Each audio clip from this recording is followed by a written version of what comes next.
దేవుని సన్నిధిలో మనస్సును దేవుని వైపు మళ్లించాలి. వినరయ్యా వినారయ్యా యేసు ప్రభావము, గణరయ్యా క్రీస్తుని ఘనకార్యంబు, మనసు యేసుని కథపై మలిపి యోచించిన మహిమా కనబడు మీకు అనుభవము దొరుకు. మనసు దేవుని వైపు మళ్ళించి దేవుని మాటలు మనము ఆలకిస్తే మన జీవితంలో మహిమ కార్యములను చూస్తాం. కనుక కొద్ది నిమిషాలు దేవుని మాటలు జాగ్రత్తగా ఆలకించాలని దేవుని సేవకునిగా మీకు తెలియజేస్తున్నాను. నేను ఒక రాజకీయ నాయకుని గురించి మీకు చెప్పట్లేదు, ఒక గొప్ప వారిని గురించి మీకు చెప్పట్లేదు, లేదా లోకములో ఉన్న వ్యక్తులను గురించి చెప్పట్లేదు. మనుషులైన వారు ఇలాంటి వ్యర్థమైన మాటలు వినడానికి ఇష్టపడతారు. మనుషులను గురించి చెప్పే మాటలు చాలా జాగ్రత్తగా ఆసక్తిగా వింటారు. ఇలా చూడాలమ్మ, తలపైకి ఎత్తి చూడాలి. సాక్షాత్తు ఈ విశ్వముని కలుగజేసిన దేవుడు, సృష్టికర్త అయిన దేవుని గురించిన మాటలే మీకు చెప్తూ ఉన్నాను. సృష్టికర్తను గూర్చి వినడాన్ని బట్టి మనకు క్షేమమా కాదా మాట్లాడాలి, మేలా కాదా? తప్పకుండా మేలే. ఈ వారంలో బైబిల్ క్లాసులు చెప్పడం జరిగింది. కొంతమంది వచ్చారు, అయినా పర్వాలేదు, చెప్పాలనిపించి ఓ సృష్టిని గురించి వివరిస్తూ ఉంటే దేవుని సృష్టి ఎంత విచిత్రమైనదో. ఆదికాండం 1వ అధ్యాయం ఇంకా పూర్తవ్వలేదు. 20వ వచనం వరకే ఆగిపోయాం. ఇంకా చాలా విషయాలు చెప్పకుండా ముందుకెళ్ళిపోతున్నాం. నిజముగా దేవుని యొక్క సృష్టి, ఆకాశములో ఉన్న సృష్టి, భూమి మీద ఉన్న సృష్టి ఎంత విచిత్రమైనదో ఆ సృష్టిని గురించి వివరిస్తూ ఉంటే దేవుడట సూర్యుడిని ఆ స్థలములో ఇంత భాగములోనే ఉండాలని ఏర్పాటు చేస్తారు. ఒకవేళ సూర్యుడు కొంచెం పైకి వెళ్ళిపోతే భూమంతా మంచు కొండలాగా మారిపోతుంది, లేదా సూర్యుడు కొంచెము కిందికి వస్తే ఈ భూమి అంతా ఎడారిగా మారిపోతుంది. ఎక్కడ పచ్చదనం అనేది ఉండదు. బాబు, ఇక్కడ వచ్చిన పిల్లలు ఎక్కడికి వెళ్ళారు? మీరు ఆరాధనకే చాలా మంది మానేస్తున్నారు. పిల్లల్ని మీరు ఇంటి దగ్గర పెట్టి వస్తున్నారు. ఆరాధన కూడా రావట్లేదు. ఆదివారం కూడా కొంతమంది అంత బిజీ అయిపోయారు. మీ ఇష్టం. ఎవరు ఆదివారమున దేవుని సన్నిధిలో ఉంటారో వారికి ఆశీర్వాదం. వచ్చి బయట ఉండడం, ఆ బయట ఎవరైనా పిల్లలు ఉంటే లోపలికి దావి, బయట ఎవరైనా ఉంటే లోపలికి వచ్చేవి. వచ్చి బయట కూర్చోవడం, బయట తిరగడం మంచిది కాదు.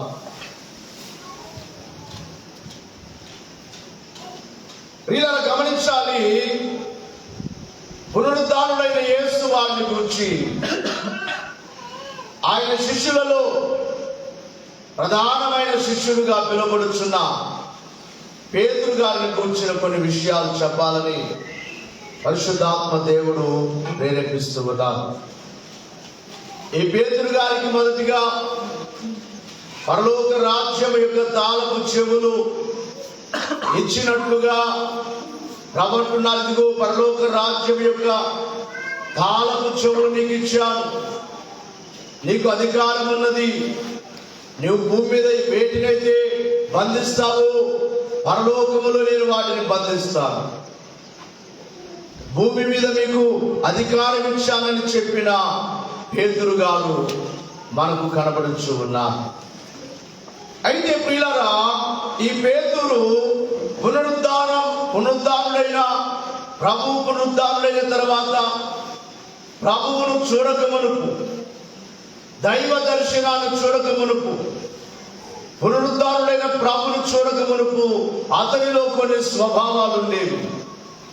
మొట్టమొదటి స్వభావం ఏమిటంటే అతడు గర్విష్ఠిగా ఉండేవాడు. చాలా గర్వముగా ఉండేవాడట పేతురు గారు. శిష్యులలో నేనే పెద్దవాడును, అంత మాత్రమే కాకుండా ఇదిగో నేను ఆ పై వచ్చినాను. ఒకసారి చదవండి. నీవు పేతురు, ఈ బండ మీద నా సంఘమును కట్టుదును, పాతాళలోక ద్వారములు దాని ఎదుట నిలువ నేరవని నేను నీతో చెప్పుచున్నా. పేతురుతో ప్రమంటున్నారు, నీ మీదే సంఘమును కడతాను. నువ్వు పేతురువు, నీవు బండవు, నీ మీద నేను సంఘమును కడతాను, పాతాళలోక ద్వారములు దాని ఎదుట నిలవనేరు. బైబిల్లో మనం చూసినట్లయితే పేతురు గారికి అన్యులంటే అస్సలు ఇష్టం ఉండేది కాదట. అంటరాని వాడిగా చూసేవాడు. యూదులనే ఎక్కువగా ఇష్టపడేవాడు. అన్యులకు సువార్త వెళ్ళకూడదనేవాడు. తాను ఒక నిష్ఠ కలిగి, అందుకని అపోస్తల కార్యముల గ్రంథములో 10వ అధ్యాయములో అతని యొద్దకు పరలోకము నుండి దేవుడు ఆహారాన్ని పంపిస్తే తాను ఏమంటున్నాడు? అపవిత్రమైన వాటిని నేను తినను, అపవిత్రమైన వాటిని నేను తినను అని చెప్పి, తాను ఒక పవిత్రులను, నేను గొప్పవాడనని చెప్పి తనకు తాను అనుకుంటున్నాడు. అతనిలో హెచ్చింపు స్వభావం ఉండేది. ఎప్పుడైతే పునరుద్ధారుడైన యేసు వారి యొక్క దర్శనము చూశారో, చూసిన తర్వాత పేతురు యొక్క మనస్సు మారిపోయింది. దేవుని యొక్క వాక్యములో, తన పత్రికలో తానే రాస్తూ ఉన్నాడు. గర్వము చాలా ప్రమాదకరమైనదని, హెచ్చింపు చాలా మోసకరమైనదని, హెచ్చింపును గురించి తన పత్రికలో తాను వ్రాయించున్న మాట పేతురు రాసిన మొదటి పత్రిక 5వ అధ్యాయము 5వ వచనములో తాను ఏమని వ్రాస్తున్నాడో చదువుకుందాం. అమ్మా, చిన్నలారా, మీరు పెద్దలకు లోబడి ఉండుడి, మీరందరూ ఎదుటి వాని ఎడల దీన మనస్సు అను వస్త్రమును ధరించుకొనుడి, మిమ్మును అలంకరించుకొనుడి. మీరు ఎలా ఉండాలంటే హెచ్చింపుతో ఉండకూడదు, దీన మనస్సుతో ఉండండి. దీన మనస్సు అనే వస్త్రాన్ని ధరించుకోండి అనంటూ ఏమంటున్నాడు అంటే, దేవుడు అహంకారులను ఎదిరించి దీనులకు కృప అనుగ్రహించును. అహంకారులను మనుషులు ఎదిరించలేరేమో, గర్వముతో ఉన్న వారిని మనుషులేమి చేయలేరేమో, కానీ వారి గర్వమును అణచే దేవుడు ఒకరున్నారు. అందుకనే వ్రాయమైన మాట ఏమిటంటే, దేవుడు అహంకారులను ఎదిరించి దీనులకే కృప చూపును. ఎవరైతే దీన మనస్సు కలిగి ఉంటారో, ఎవరైతే తగ్గింపు మనస్సు కలిగి ఉంటారో, వారికే దేవుడు కృప చూపిస్తారు, అహంకారులను ఆయన ఎదిరిస్తారు అనే మాటను ఇక్కడ తాను రాస్తూ ఉన్నాడు. అనగా పునరుద్ధారుడైన ప్రభు యొక్క దర్శనము ద్వారా అతనిలో ఉన్న గర్వాన్ని అతను తీసివేసుకున్నాడు పేతురు గారు. ఇక రెండవదిగా చూసినట్లయితే పేతురు గారిలో ఉన్న మరొకటి ఏమిటంటే బద్ధకం.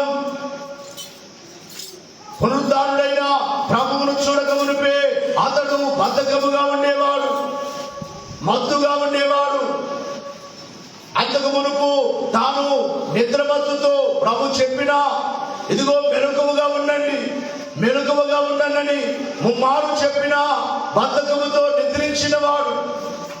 అయితే పునరుద్ధారుడైన ప్రభు యొక్క దర్శనము చూచిన పేతురుగానే తన పత్రికలో ఏమని వ్రాస్తూ ఉన్నాడు?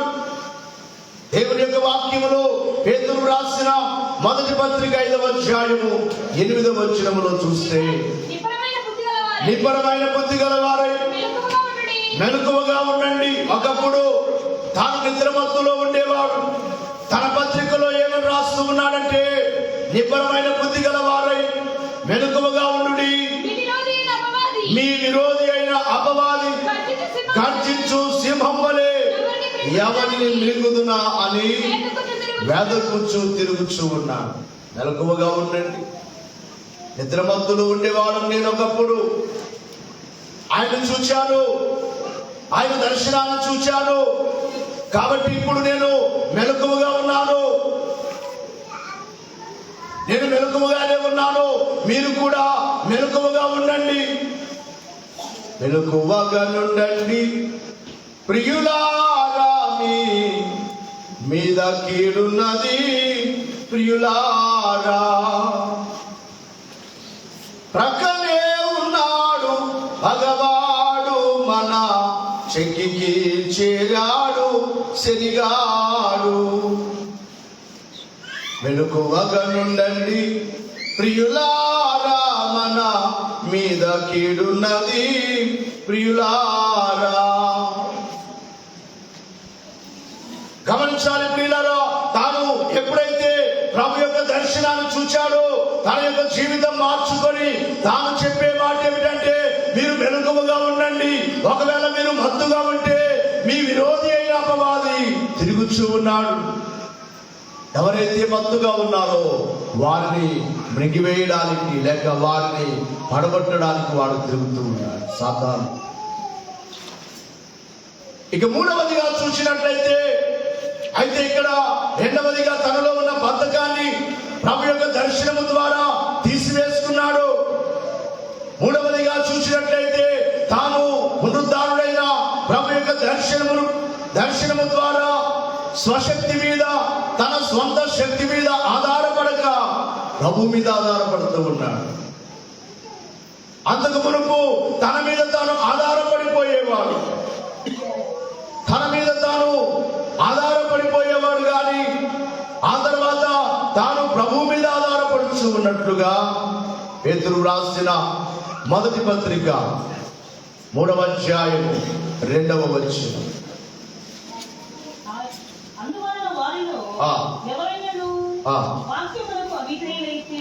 వాక్యమునకు అవిధేయులైతే వారు భయముతో కూడిన మీ పవిత్ర ప్రవర్తనను చూచి వాక్యము లేకుండానే తమ భార్య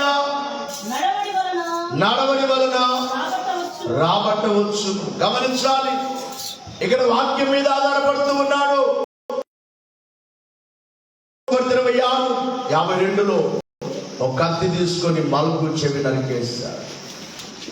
యోహాను సువార్తలో అతని పేరు కూడా రాయబడింది.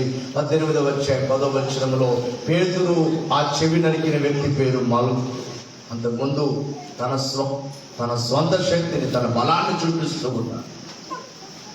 నాకు బలము లేదనుకున్నావా, నేను నరకగలను అని తాను నరికి, ఇప్పుడైతే ఆ ఖడ్గము కాదు వాడవలసినది, వాక్య ఖడ్గము. వాక్యము ద్వారానే ప్రవర్తన సరిచేసుకోవచ్చు, ఖడ్గముతో కాదు. ప్రభు చెప్పారు కదా, కత్తి పట్టిన వాడు కత్తితోనే నశిస్తాడు, చంపిన వారికి చావు తప్పదు. ఏది చేస్తే అది తప్పదు. బహుశా కొంతమంది అనుకోవచ్చు, మేము బాగున్నాం, ఇప్పుడు మేము బాగున్నాం, మా పరిస్థితులన్నీ బాగున్నాయి అనుకోవచ్చు. కానీ ఎప్పుడు నీ పరిస్థితి ఏమవుతుందో నీకు తెలియదు. ఎప్పుడు అలా అనుకోకూడదు. మేము బాగున్నామని అనుకోకూడదు. ప్రభు యొక్క కృపను బట్టే మనం బాగున్నాం అనుకోవాలి. మనముగా బాగున్నాం అనుకుంటే నీ పరిస్థితి ఎప్పుడేమైపోతుందో తెలియదు. నీ స్వంత ఆలోచనలు లేక నీ స్వంత బలం మీద నీవు ఆధారపడితే రేపు నీ పరిస్థితి ఏమవుతుందో ఎవరికి తెలియదు.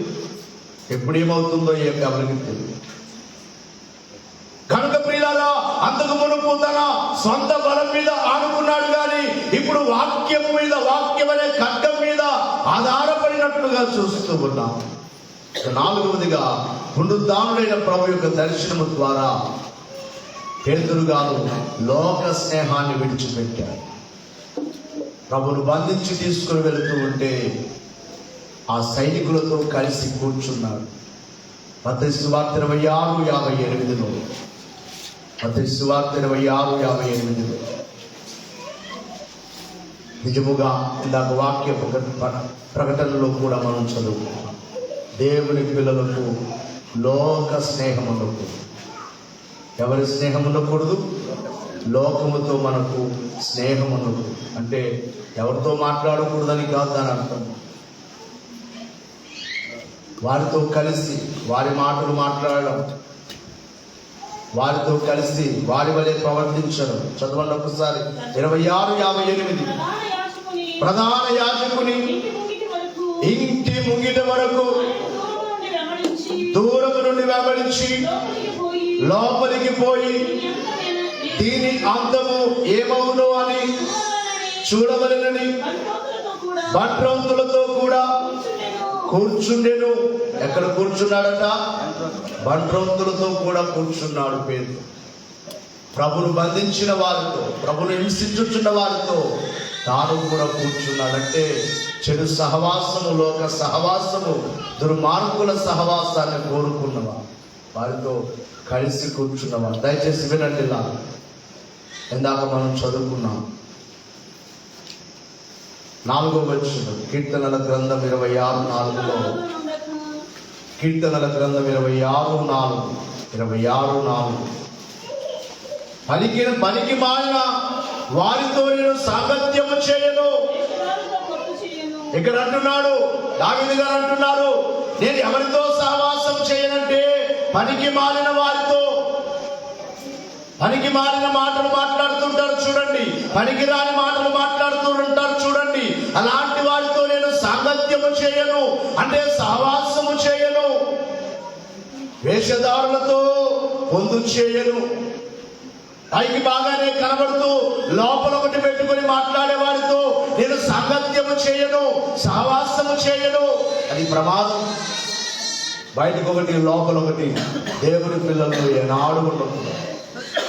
వేషధారణ అనేది చాలా ప్రమాదకరమైనది. దుష్టుల సంఘము నాకు అసహ్యము, భక్తిహీనులతో సంగత్యము చేయు. ఈ మాటలన్నీ కీర్తనకారుడు అంటున్నాడు.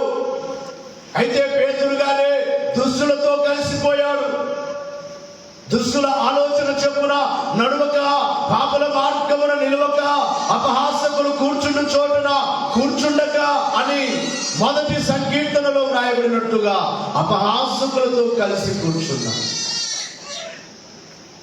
కూర్చున్న పేతురు వారితో కలిసిపోయాడు.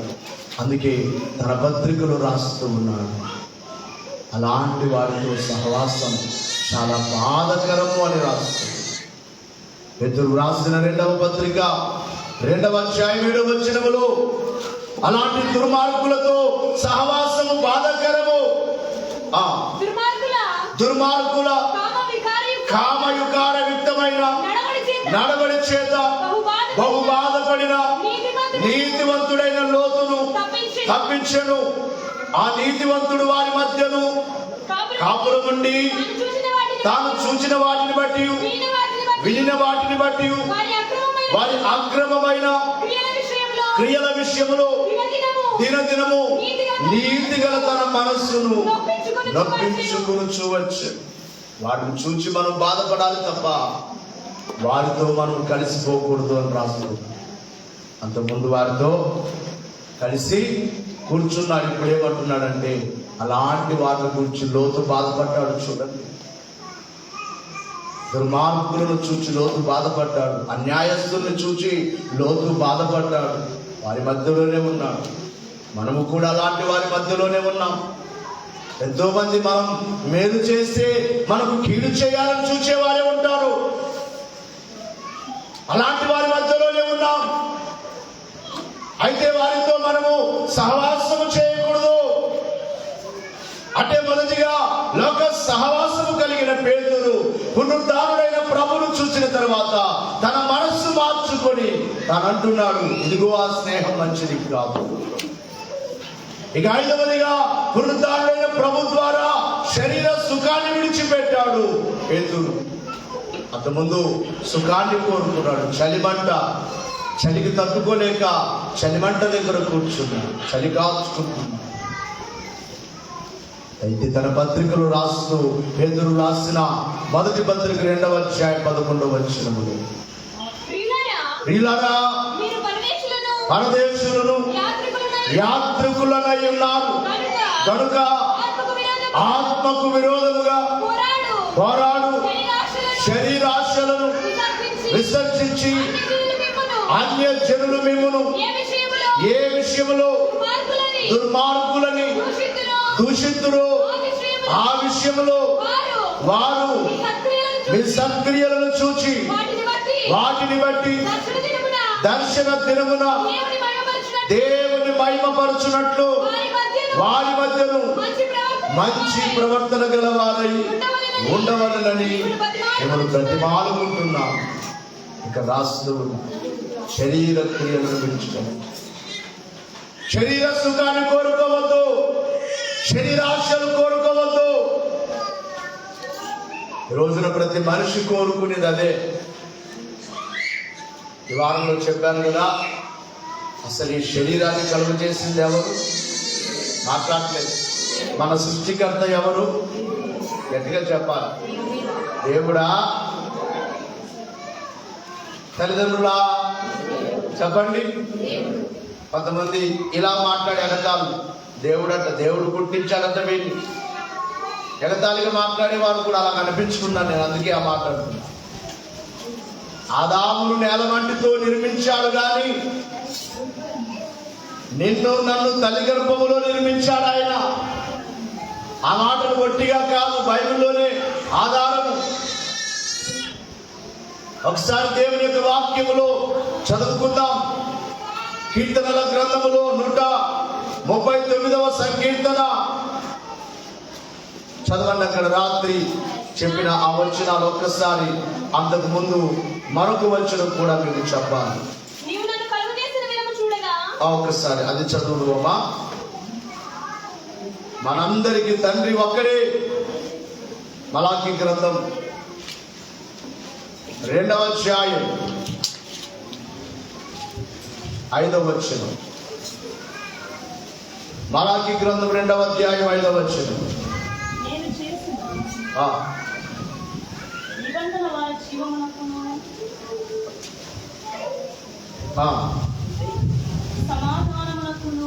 దేవునికి మహిమ కలుగును గాక. సరే మీకు చూడండి.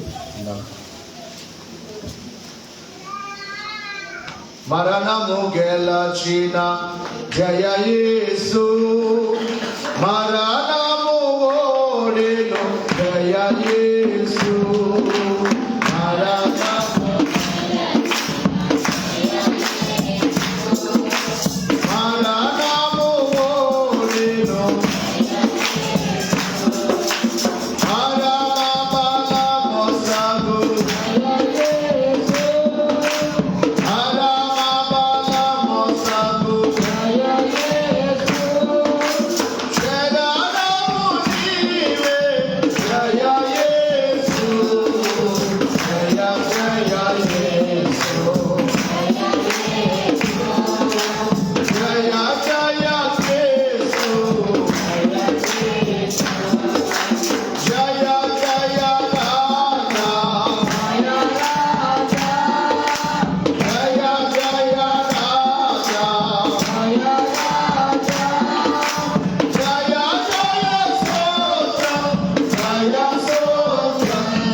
ఇక్కడ మనందరి తండ్రి ఆయనే.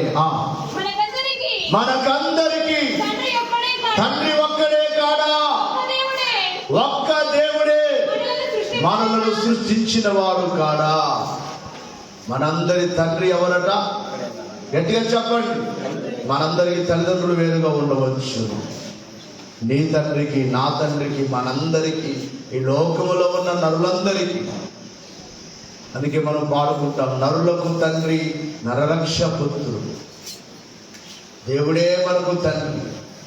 ఇప్పుడు చదవండి 139వ సంకీర్తన. ఆయన ఎలాగున మనం నిర్మించారో అక్కడ కనబడుతుంది. చదవండి.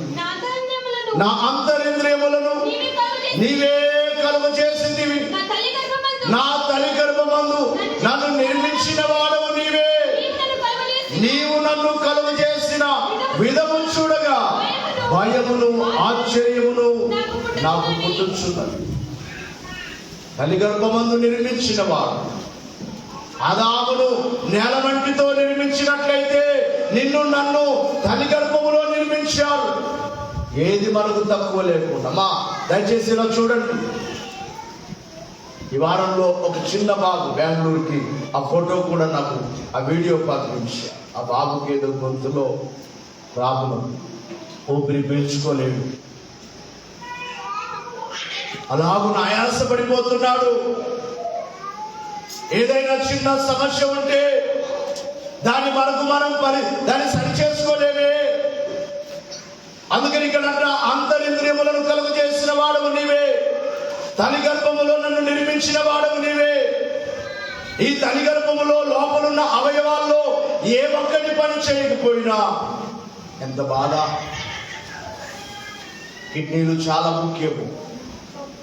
ఎంతో మందికి కిడ్నీలు పాడైపోయి వారికి ఉన్న చెడలవాట్లు, త్రాగడం, పనికిరానివన్నీ తినడం, కొంతమంది షుగర్ను బట్టి కిడ్నీలు పాడైపోవడం. ఆ పాడైపోయిన వారి బాధ. మన చర్చికి వస్తారు కదా, వారు బాధపడుతుంటే అయ్యా వారానికి 2 సార్లు వెళ్ళాలి, వెళ్ళలేకపోతున్నారు. ఆశ వెళ్ళి రక్తమంతా శుద్ధి చేయించుకోవాలి. వారానికి 2 సార్లు మిషన్తో శుద్ధి చేయించుకోవాలి. అయినా ఆరోగ్యం ఉండదు. ఏ ఒక్కటి పని చేయకపోయినా నీకు నీవు సరి చేసుకోలేవే. మన తండ్రి దేవుడే, మన సృష్టికర్త దేవుడే. కాబట్టి దేవుడి యొక్క విశ్వాసులారా, ఆ సృష్టికర్త యొక్క దేవుడిచ్చిన శరీరాన్ని నువ్వు పాడు చేస్తున్నావేమో, సుఖపెడుతున్నావేమో. ఒకప్పుడు పేతురు శరీరాన్ని సుఖపెట్టినవాడు, శరీర సుఖాన్ని కోరుకున్నవాడు. ఇప్పుడు తాను రాస్తున్న మాట ఏమిటంటే, ఇదిగో మీరు శరీర క్రియలను విడిచిపెట్టండి. శరీరానికి ఎక్కువ విలువ ఇవ్వవద్దు. ఎందుకంటే శరీరాన్ని కలుగు చేసిన వాడు దేవుడే. మీ దేహంతో దేవుని మహిమపరచుడని బైబిల్లో వ్రాయబడినట్లుగా ఈ దేహము దేవుని కొరకు పని చేయాలి. ఇది నలుగొట్టబడాలి. నన్ను గురించి కొంతమంది బాధపడుతూ ఉన్నారు విశ్వాసం. అయ్యా మీకు ఎప్పుడయ్యా రెస్ట్? నా మనసు ఏంటంటే పరలోకానికి వెళ్ళిన తర్వాతనే రెస్ట్. ఇప్పుడు భూమి మీద రెస్ట్ అవసరం లేదు. ఈ మందిరాలు ఓపెనింగ్ అయిన తర్వాత మీకు వారానికి ఒక్కసారి కనబడాలనుకుంటున్నా. కారు కూడా నేర్చుకున్నాను, లైసెన్స్ తీసుకోవడం. ఒక్కనే బాక్స్ పెట్టుకొని వెళ్ళిపోవాలి. వారానికి ఒక్కసారి ఎక్కడో ఒక చోట అక్కడే నిద్రించి, అక్కడే సువార్త చెప్పి, క్రీస్తును కూర్చిన, ఆయన రాకడను కూర్చిన విషయాలు బోధించి వారమంతా తిరగాలి. ఇంకేం పని ఉంది? ఇంకేం పని? మందిరాలన్నీ అయిపోయాయి. కూర్చొని సుఖంగా ఉందామా? కాదు. శరీరాన్ని సుఖపెట్టకూడదు. ఈ ఊపిరి పోయేంత వరకు ఆయన కొరకే పని చేయాలి. ఈ దేహంలో ప్రాణం ఉన్నంత వరకు ప్రభు కొరకే పని చేయాలి. అందుకే పేతురు గారు అంటున్నారు, మీ శరీర క్రియలను విడిచిపెట్టండి, మీ శరీరాలను సుఖపెట్టవద్దు, ప్రభు కొరకు మీరు జీవించండి. లోకములో మిమ్మల్ని దూషించే వారికి మీరు మాదిరికరంగా ఉండండి, దేవునికి మహిమ తెచ్చే వారిగా ఉండండి అని దాన్ని రాస్తున్నాడు. ఇక గమనించాలి, పునరుద్ధారుడైన ప్రభు యొక్క దర్శనము చూసిన తర్వాత పేతురు గారిలో ఉన్న పిరికితనం పోయింది. అంతకు ముందు ఎవరు? పిరికోడు కాబట్టి యేసుతో కూడా నీవు ఉన్నావంటే ఏమన్నాడు? యేసు ఎవరో నాకు తెలియదు, ఆయన పేరే నాకు తెలియదు. కాదురా బాబు, నీ మాటను బట్టి గుర్తుపట్టాం, నీవు యేసయ్యలాగా మాట్లాడుతున్నావు. మనం చూస్తూ ఉంటాం, చంద్రబాబు నాయుడు పార్టీలో ఉన్న వారందరూ చంద్రబాబు నాయుడు లాగే మాట్లాడతారన్నమాట. అవునా కాదా? జగన్ పార్టీలో ఉన్న వారందరూ జగన్ లాగే మాట్లాడతారు. మరి యేసయ్యతో తిరిగారు కాబట్టి పేతురు గారు ఎలా మాట్లాడుతున్నాడు? యేసులాగే మాట్లాడుతుంటే వారు అంటున్నారు, నీ పలుకు నీవు ఆయనతో తిరిగావని మాకు గుర్తు చూపిస్తుంది. నీవు ఆయనతో తిరిగావంటే నేను ఆయన ఎరగనన్నాను. ప్రభు దర్శనము చూచిన తర్వాత, పెంతెకోస్తు పండుగ తర్వాత నిలబడి బోధ చేస్తూ ఉన్నాను. ఇదిగో యేసును మీరు కొట్టారు, యేసును మీరు సిలువకు వేశారు, ఆయన చనిపోయారు, సమాధి చేయబడ్డారు, తిరిగి లేచారు, మూడవ దినమున తిరిగి లేచారు, ఆయన తిరిగి లేచారు అనడానికి సాక్షులము మేము. ఆయన మేము కనులారా చూచాము, ఆయన దర్శనాన్ని మేము చూచాము. ఇదిగో యేసే లోక రక్షకుడు, యేసు ద్వారానే మోక్షము, యేసు ద్వారానే రక్షణ అని బోధ చేసి ఒక్క బోధతో 3000 మంది రక్షణ పొందేటట్లుగా అంత గొప్ప ధైర్య బోధకులైపోయారు. అంతకుముందు ఎవరు? పిరికోడు. ఎవరు చెప్పండి? ప్రభు పునరుద్ధానులు కాకముందు పిరిగివాడు, అబద్ధమాడాడు, దాక్కున్నాడు. ఇప్పుడు ధైర్యం వచ్చింది, అవసరమైతే నా ప్రభు కొరకు చనిపోవడానికి రెడీ. అదే చేశాడు కదా, అదే చేశాడు. ఈ వచనాలు మనకు బైబిల్లో అపోస్తుల కార్యముల గ్రంథం 2వ అధ్యాయం 41 2:31 ఆ 2 వచనాలు ఒకసారి చదవండి. అతని వాక్యము అంగీకరించిన వాడు బాప్తిస్మము పొందిరి. ఆ దినమందు ఇంచుమించు 3000 మంది ఒక్కసారి మారిపోయారు, చేర్చబడింది. అమ్మా 2:31 క్రీస్తు పాతాళములో విడువబడలేదు, ఆయన శరీరము కుళ్ళిపోలేదు. దావీదు ముందుగా తెలుసుకొని ఆయన పునరుద్ధానమును గురించి చెప్పెను. ఇదిగో యేసును దేవుడు లేపెను, దీనికి మేమందరము సాక్షులమేమే. నేను చూసాం, ఆయన లేచారు, ఆయన చూశాము కాబట్టి ధైర్యం వచ్చింది అని చెప్పి కడకు తన ప్రాణమైన పెట్టడానికి ఒప్పుకున్నాడు. యేసుని ఎలా సిలువ వేశారో పేతురును కూడా రోమా ప్రభుత్వం సిలువ వేయడానికి సిలువకు వేస్తుంటే పేతురు గారు అంటారు, బైబిల్లో ఆ మాటలు రాయబడలేదు కానీ చరిత్ర బైబిల్ పండితులు చెప్పే మాట, పేతురు గారట సిలువకు వేస్తుంటే అన్నాడట, సిలువకు వేయండి, వద్దనను కానీ నన్ను సిలువకు వేయండి, నా ప్రభుని వేసినట్లుగానే నన్ను కూడా సిలువకు వేయండి. అయితే నా ప్రభు అంతటి గొప్పవాడను నేను కాదు, నా ప్రభును వేసినట్లుగా నన్ను అలాగు వేయక నన్ను తలకిందులుగా సిలువ వేయండి అని తల క్రిందికి చేసి కాళ్ళు పైకి చేయబడి సిలువ వేయబడి ధైర్యశాలి అయి దేవుని కొరకు హతసాక్షి అయ్యాడు పేతురు. అంతకుముందు ధైర్యం లేదు, ఇప్పుడు ప్రాణానికైనా తెగించాడు.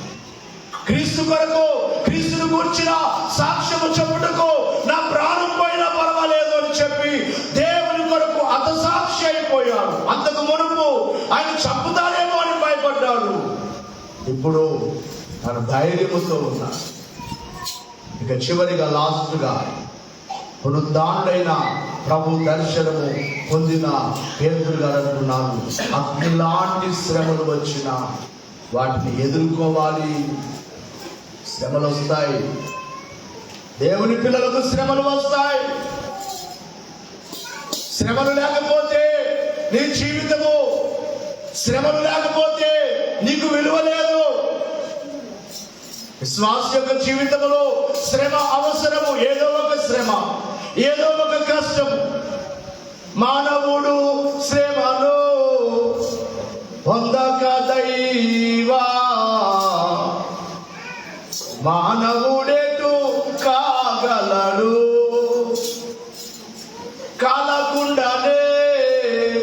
మేలిమియగునే,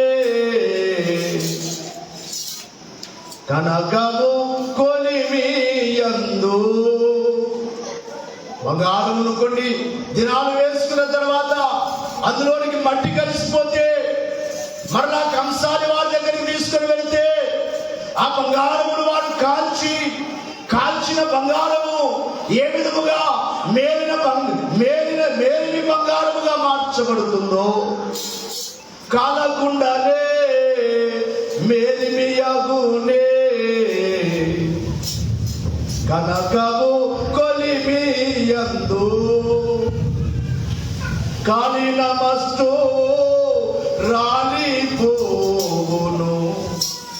కాలిన మస్తు రాలిపోవును, కలుగును విలువగు కాంతి.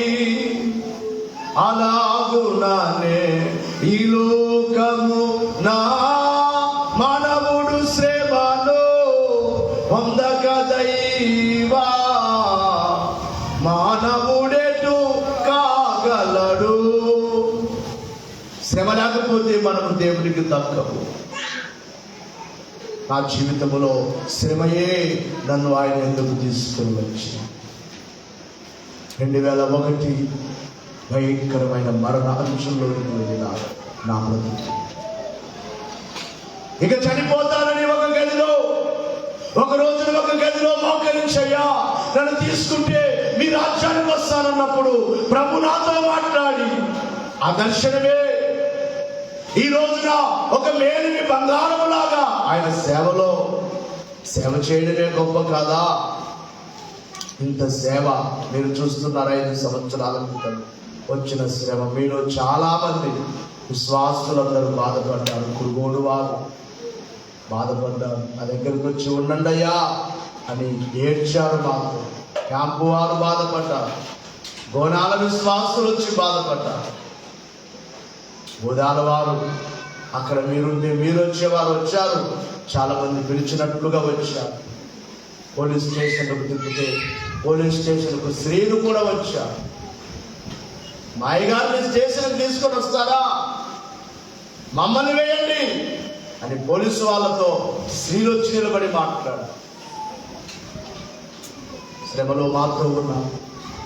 అయితే ఇప్పుడు అంత మర్చిపోయాం. అదంతా మాకు గుర్తులేదు. ఎందుకంటే ఈ రోజున దేవుని యొక్క సేవ వృద్ధవుతుంది. మీరు చూస్తున్నారు, ఇక్కడ మందిరం స్థలం కొనడానికే లేదు మన దగ్గర. నేను అంటాను, సిగ్గుపడకుండా నేను ఒక మాట చెప్తాను, ఆ కారుకు డీజిల్ వేసుకునే యోగ్యత కూడా కాదు నాదు. సిగ్గుపడాల్సిన అవసరం లేదు. నా యోగ్యత అది కాదు. ఎందుకంటే నాకు నిర్వసము లేదు. మా తల్లిదండ్రులు ఆస్తులు తీసుకోలేదు. అప్పల ఆస్తులు మాకు లేవు. ఉన్నవి అన్యాయంగా తీసుకున్నాను, అది విడిచిపెట్టాను. గమనించాలి. ఎందుకు చెప్తున్నానంటే ప్రభు యొక్క నడిపి అగ్నిలాంటి శ్రమలు వస్తాయి. మీరు భయపడవద్దండి. అంతకుముందు శ్రమకు భయపడ్డాడు పేతురు. యేసుతో కూడా నేనున్నానంటే నన్ను కూడా చంపుతారేమో అని యేసు ఎరగనని చెప్పి భయపడిన పేతురు ఇప్పుడు అంటున్నాడు, అగ్ని లాంటి శ్రమలు వచ్చినా మీరు భయపడవద్దు. ఆ శ్రమలకు మనం ముందే వెళ్ళాలి. చదవండి 2 వచనాలు. పేతురు మొదటి పత్రిక 4వ అధ్యాయం 12వ వచనం. ప్రియులారా, మిమ్మల్ని శోధించుటకు మీకు కలుగుచున్న అగ్ని వంటి మహాశ్రమను గురించి మీకేదో ఒక వింత సంభవించినట్లు ఆశ్చర్యపడకుడి. క్రీస్తు మహిమ బయలుపరచబడినప్పుడు మీరు మహానందముతో సంతోషించు నిమిత్తము క్రీస్తు శ్రమలలో మీరు పాలివారైనందుగా సంతోషించుడి. శ్రమలలో మీరు సంతోషించండి. క్రీస్తు శ్రమలలో మేము పాలు పొందామనుకోండి. కొంతమంది శ్రమలు మాకు వద్దనుకోండి, కష్టాలు మాకు ఉండకూడదు, సుఖం ఉండాలి. సుఖం ఉంటే నీ జీవితానికి విలువ లేదు. కాలకుండానే మేలివి కాదు బంగారం అన్నారు. నీవెంత కాలితే అంత రూపం వస్తుంది. శ్రమల ద్వారా లోపలున్న దుర్గుణాలన్నీ పోతాయి. దైవజనుడు పాడారు కదా, నీలోని దుర్గుణాలు కరుగుచుకోలు వరకు కష్టాల కొలిమి కాలు. నీలో ఉన్న దుర్గుణాలన్నీ పోయేంత వరకు కాలుస్తాడు దేవుడు. నీవు కాలకపోతే దుర్గుణాలు పోవు. మేలు కొరకే కదా ములుగులుటునిగా చాలించు చాలించు చాలించు మోయాత్మ, ఎందుకింత చింత నొందెదవు. వైద్యుడు లేనట్టు ఎందుకింత చింత నొందెదవు. ఎన్ని శ్రమలో అన్ని దానములున్నవని విభు సన్నుతించు మిలన్. నిజమైన విశ్వాసం అనుకోవాలట. ఎన్ని శ్రమలుంటే అన్ని దానాలు దేవుడు నాకు పెట్టాడు. ఎన్ని శ్రమలో చెప్పండి, అన్ని దానములుంటాయి. అందుకని అంటున్నాడు, అగ్ని లాంటి శ్రమలు వచ్చినప్పుడు మీరు భయపడరు. 3వ అధ్యాయం 2వ పత్రిక లాస్ట్ వచ్చిన చదవండి. లేచి నిలబడండి, ఎవరు బయటకు వెళ్ళొద్దు, ముగించుకుందాం. ప్రియులారా,